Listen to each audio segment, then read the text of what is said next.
I think the most important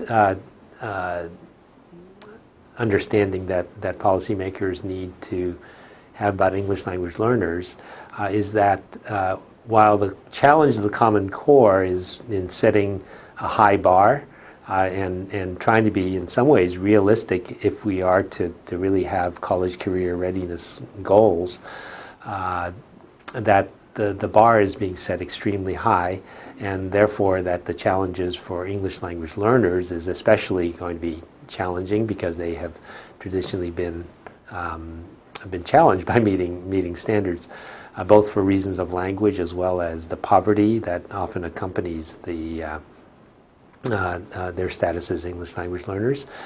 In addition, I think it's really important to recognize that the Common Core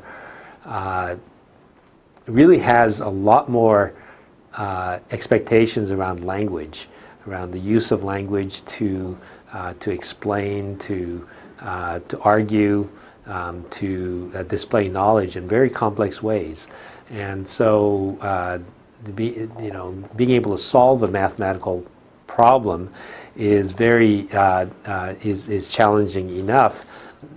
If in addition to the mathematical challenges you need to verbally explain how you arrived at an answer, that's going to really up the ante as far as what students need to do. So I think that's really important. I think policymakers also need to know that English language learning takes time.